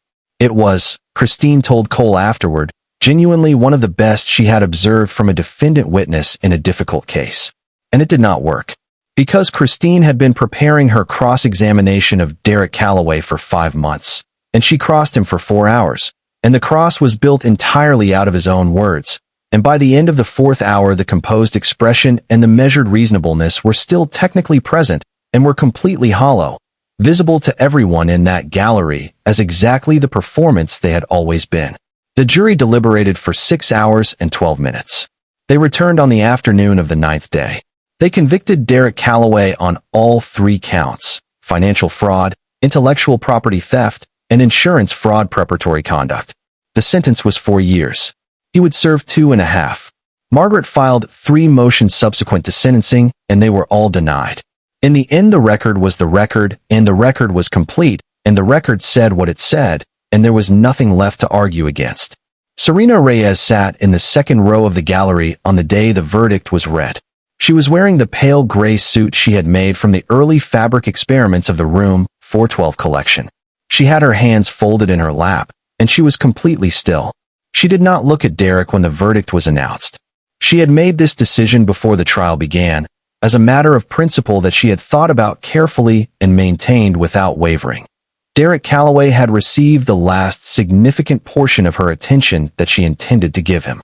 What he got from her in that courtroom was her presence, because the record needed her presence, and her testimony, which she had delivered on the 2nd day in a voice that was clear and direct and entirely unadorned, stating what had happened in the sequence in which it had happened without editorial or emotion, because the facts were sufficient and the facts were what the record needed. That was what she gave the courtroom. Everything else was already in the studio. The relaunch of Reyes and Company happened on a Saturday evening in September, 8 months after Serena walked out of St. Catherine's Medical Center. The venue was a converted warehouse loading dock in the Design District of Dallas, a raw space with 15-foot ceilings and north-facing windows and concrete floors that Serena had found after 3 weekends of walking the neighborhood, specifically looking for a space that had the right quality of light at the right time of the afternoon. She had transformed it over 3 weeks with fabric panels hung from the ceiling at varying heights and angles. A custom lighting system built by a young electrician she found through a mutual connection in the Austin design community.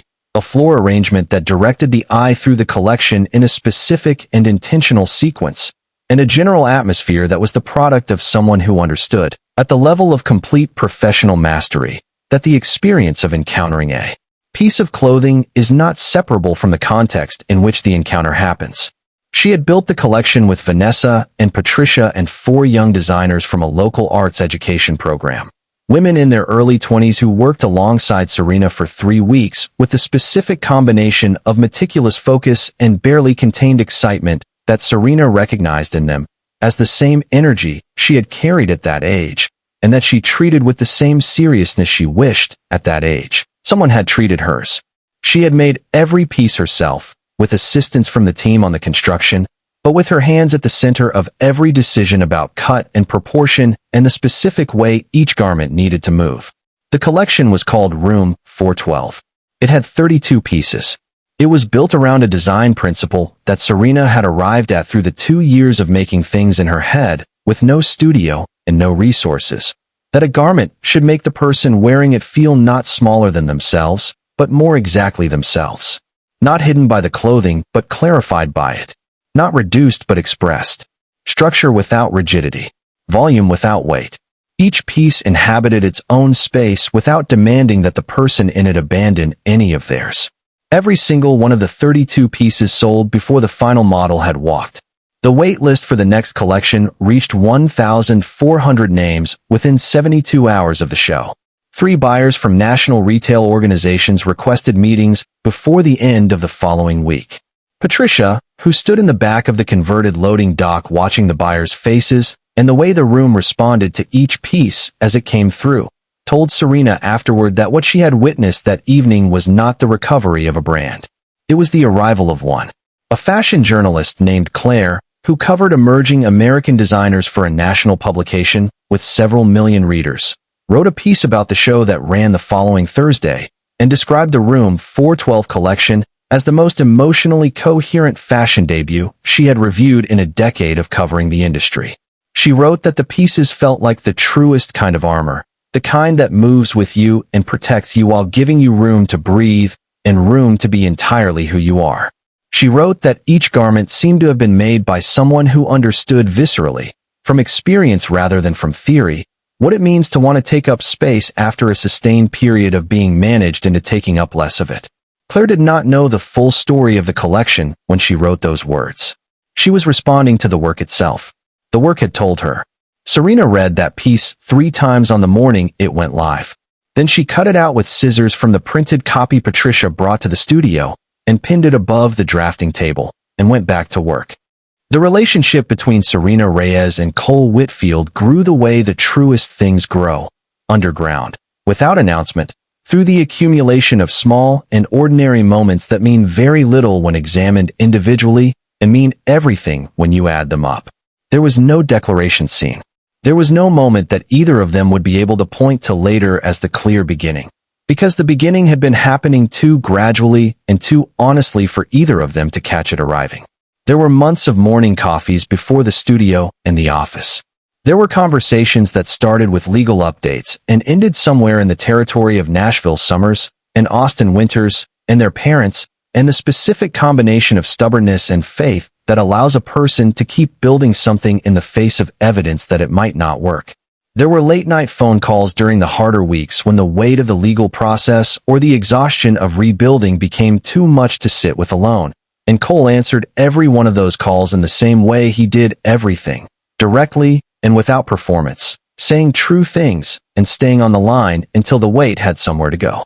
There were Sunday drives when neither of them talked much because the silence had the specific quality that only exists between people who have earned each other's company through enough shared time and shared honesty that the absence of words is not a gap, but a form of presence. Cole never rushed her. He never put her in a position where she had to manage his feelings on top of her own. He attended the room 412 show standing at the back near the door, not in a reserved front row seat, because he had understood without being told that this night needed to belong entirely to Serena, and that the most loving thing he could do was be somewhere in the room and be visible to her if she needed to know he was there, and be invisible to everyone else. He sent a text at 11:20 that night, 3 words with no punctuation. "You were extraordinary." He went asleep. She saved the text in a folder on her phone labeled with just his name and did not examine what that meant for several more weeks. Vanessa said it at dinner approximately 4 months later. "I like the way he looks at you." Serena said, "I know." They moved on to something else. The conversation was complete. The first time Cole said it directly, they were on the steps of her studio at 10 in the evening with takeout from the Thai place on the corner, and the street was quiet. And he said it the same way he said everything important, without theater and without hesitation. He told her that from the night in room 412, he had understood something about himself that he had not known before that night. That he had spent years building things and had been genuinely good at all of it, and had found almost none of it satisfying in the specific way he had been looking for, and that he had not been able to name what was missing until he sat in that hospital room and understood for the first time what it looked like when something real and irreplaceable was in danger of being lost entirely. He said his feelings were not uncomplicated, because they were not. But he said they were honest, completely, and without reservation honest, and that whether or not she felt anything in return, nothing about how he showed up for her was going to change. Serena sat with it for a long moment. The street was quiet. Then she said, "I know that. That is why I feel what I feel." Cole looked at her. He smiled the smile that Madison called his real face, the one that almost never appeared in public, and that Serena had been collecting sightings of for months the way you collect evidence for something you want very badly to be true. And that was the beginning. Not dramatic. Not cinematic. True. Reyes and Company today is not a boutique label finding its footing after a difficult period. It is not a comeback story or a redemption arc or any of the other narrative frames that get applied to businesses and the people who build them when those businesses have a complicated history. It is something simpler and more complete than any of those frames. It is the full expression of what Serena Reyes was always capable of, operating for the first time without the ceiling that had been constructed over it. The flagship store in the design district of Dallas occupies a space that Serena designed herself, down to the angle of the display fixtures and the color temperature of the lighting and the specific finish on the concrete floors, a space that has been described by multiple publications as one of the most considered retail environments in Texas fashion. The brand has been present at 3 major American fashion weeks for 3 consecutive years. It has been featured in 4 national publications in the 3 years since the Room 412 relaunch. It has dressed, in custom pieces, 3 women who appeared on the covers of national magazines, none of whom required persuasion or incentive to choose Reyes and Company. All 3 had requested the brand specifically, by name, because they had seen the work and the work had communicated something to them that they wanted to be part of. Serena employs 26 people. She will tell you, if you ask her about this, not how many people she employs, but who they are. She knows each of their names and their specific skills and the particular challenges they are working through and the things they are building toward outside of work, because she considers this knowledge not a management strategy, but a basic obligation of someone who is responsible for 26 people's professional lives. The majority of her employees are women. The majority of those women are under 35. Every one of them earns a wage that Serena set by reviewing the industry standard and establishing her own company's baseline above it. Not marginally above it, but substantially, because Serena had learned from the inside what it costs a person to do good work in an environment where the value of that work is not reflected in how they are compensated, and she had decided that her company would not be that environment. The studio has a policy on overtime, a policy on creative credit, a policy on how disagreements between team members are handled, and a policy on how the company responds when someone on the team needs to take time away for a personal or family situation. And every one of those policies was written by Serena personally and reflects the specific values of someone who has thought carefully about what it means to be responsible for the working conditions of the people who make what you sell. The Reyes Foundation launched in the 2nd year after the Room 412 relaunch. Serena had been thinking about it from the moment the brand began to generate the kind of revenue that made a philanthropic arm feasible, and the thinking had been specific from the beginning because her own experience had given her a very clear picture of what the gap actually was and where it needed to be filled. The foundation provides mentorship, studio access, and use of professional equipment, materials funding, and industry introductions to young women from low-income backgrounds who are pursuing careers in fashion design. Not internships, not informational meetings. Actual sustained support over a period long enough to make a difference, from people with enough standing in the industry to open doors that do not otherwise open for women who started where Serena started. The foundation currently supports 14 women in its first cohort. Their ages range from 19 to 26. Serena leads the mentorship sessions herself on alternating weeks, which means she is in a room with those 14 women twice a month, talking about their work and their challenges and their plans with the specific attention of someone who knows from direct experience what it feels like to be where they are and what kind of engagement actually helps rather than just feeling supportive. The initial funding for the Reyes Foundation came from Whitfield Capital Group. This was not announced in a press release and was not accompanied by a naming opportunity or a branded partnership or any of the standard mechanisms through which corporate philanthropic contributions are typically converted into public profile. Cole had made the contribution through the standard Whitfield Capital Group charitable giving process, and Serena had found out about it when she reviewed the first funding statement and saw the company name in the donor column without any prior conversation having taken place. She called him that evening. She said, "I found your name in the funding statement." He said, "I know." She said, "You could have told me you were doing this." He said, "It's your program and your decision. I just wanted to be useful." She was quiet for a moment. Then she said, "Cole." He said, "Yes." She said, "You already were. From the first night. From the first time you sat down in that chair." He was quiet on his end for a moment. Then he said, quietly and directly, and without any of the things people usually put around sentences that carry this much weight, "I know. I just wanted to make sure you knew it too." There was a pause. The kind of pause that happens between two people who understand each other well enough that the silence communicates as much as the words. Then Serena said, "I do." And they talked for another hour about something else entirely. The way people talk when the important thing has been said and does not need to be said again. And the rest of the evening was ordinary in the way that evenings between people who have built something real together are ordinary, which is to say full and easy and entirely sufficient. Derek Calloway served his sentence and left Texas upon release. He went to a city in the Southwest that was not Dallas and was not Austin, and that had no particular associations with any chapter of his previous life. The Calloway Group name had been dissolved during the civil proceedings, its assets liquidated under the court's judgment. The residential projects that had been the basis of the company's reputation were complete and occupied and continued to exist without any reference to the name under which they had been built. The public persona, the charity events and the handwritten notes and the youth mentoring volunteer record and the carefully maintained appearance of a man whose private character matched his public one, was gone. Not with a dramatic public exposure, not with a viral moment or a news cycle or any of the contemporary mechanisms through which reputations are sometimes publicly destroyed. It ended the way it ended, which was through the slow, thorough, completely undramatic documentation and legal processing of what he had actually done, and through the court system doing what court systems exist to do when they work the way they are supposed to work, which is to make the record correct. There is one more thing that this story requires, and it is worth taking the full time it needs because it is, in some ways, the most important thing in all of it. Not the most dramatic and not the most emotionally satisfying, but the most important.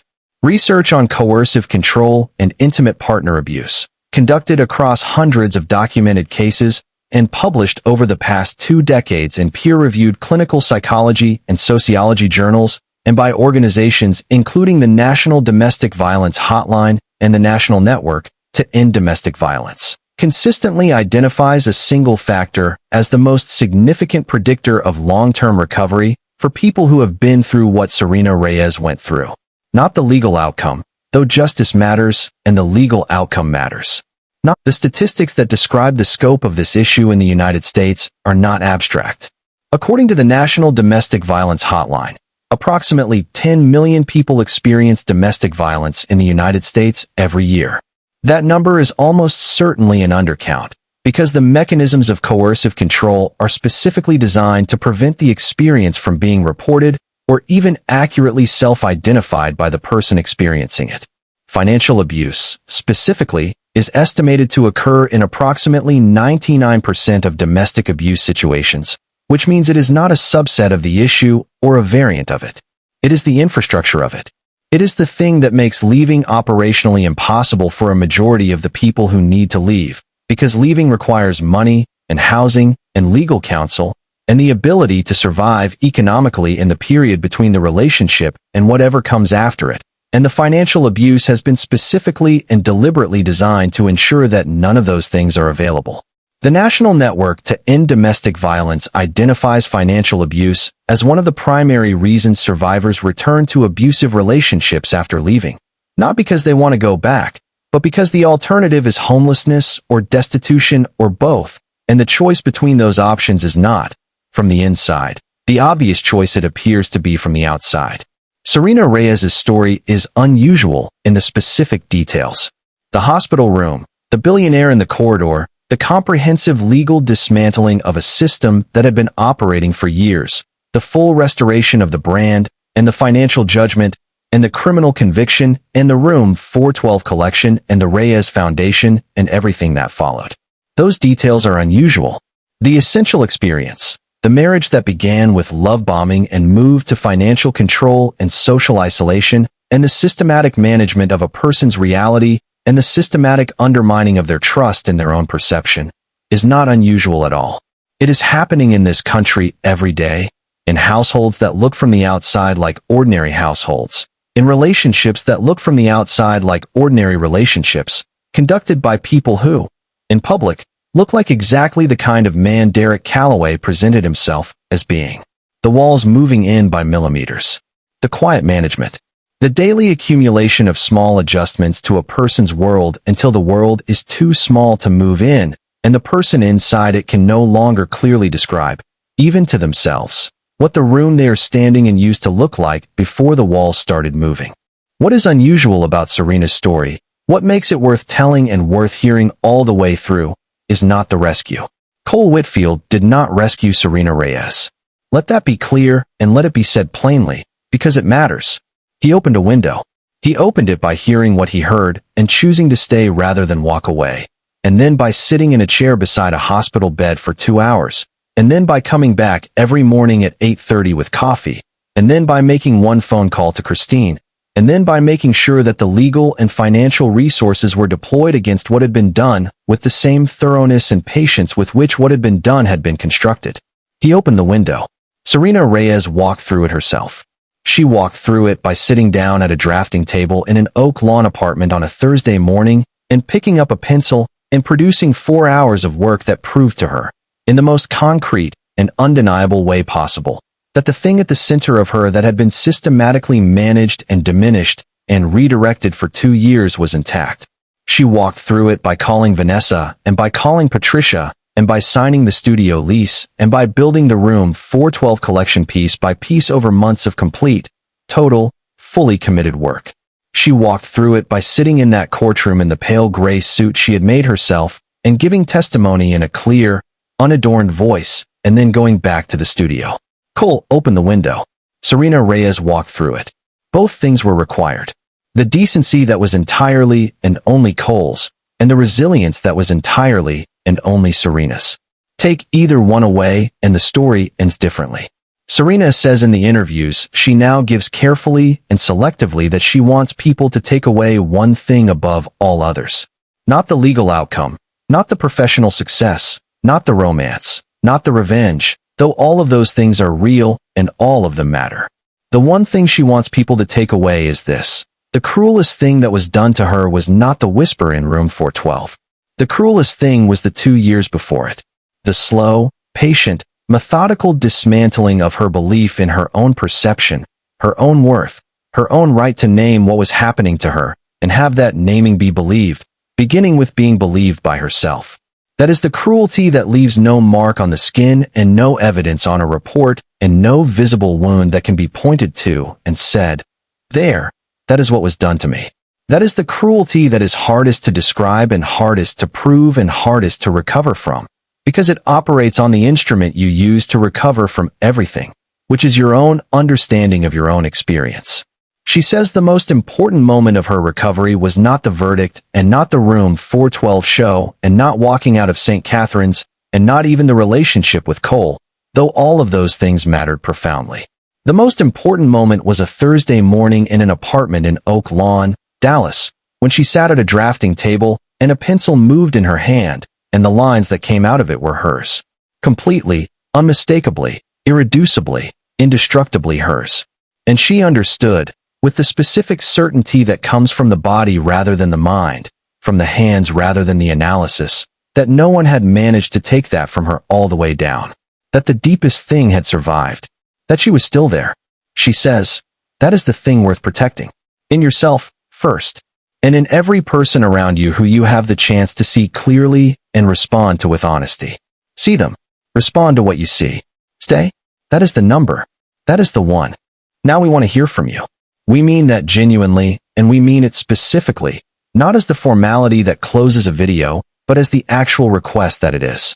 This story is not finished. The situation it describes, the specific and invisible and devastatingly effective form of harm that was done to Serena Reyes over 2 years inside a marriage that looked from the outside like a success story, is not a historical situation. It is not something that happened once and was resolved. It is happening right now, in cities and towns and neighborhoods across the United States, inside relationships that look from the outside exactly the way the Calloway marriage looked from the outside. And the conversations that happen in the comments sections of videos like this one, the specific and personal and honest things that people say when a story has touched something they recognize, are part of how the people who are currently inside those walls find out that there is a door. So we are asking you directly. Have you ever stood in a corridor and heard something wrong and had to decide, in real time and without a script, whether to stay or keep walking? Have you ever been the person in the room who needed someone to stop and stay? Have you ever lived inside a version of what Serena lived inside? The walls moving in by millimeters. The quiet management of your reality. The daily, patient, invisible erosion of your trust in your own perception of your own life? We want to know. Leave a comment. Tell us what this story brought up for you. And tell us where in the world you are watching from right now. Because before we dive any deeper into the next story, we want to know who is in this community and where you are, and we would love to hear from you. If this video moved something in you, if any part of Serena's story reflected something you recognize from your own life or from someone you love, please share it. Put it in front of someone who needs to see it today. Not to tell them what they should do, because that is not how it works, and that is not what people need. But to make sure they know that a story like this exists, that the experience they are having has a name, that the thing that is happening to them is real and recognized and has been survived, that there are people on the other side of it who are building something extraordinary from what they went through. Sometimes the most powerful thing you can do for another person is that. Just make sure they know the story exists. Do not forget to subscribe and turn on the bell notification so you never miss any of our upcoming stories. Because next week we are bringing you the account of a woman who signed a contract that her own attorney told her would be the definitive end of everything she had worked for, and who studied that contract for 18 months and then used the exact language of it, word for word and clause for clause, to purchase the entire company from the board of directors who had written it. She did it legally. She did it completely. She did it without anyone seeing it coming until the day it was done. You are not going to want to miss that.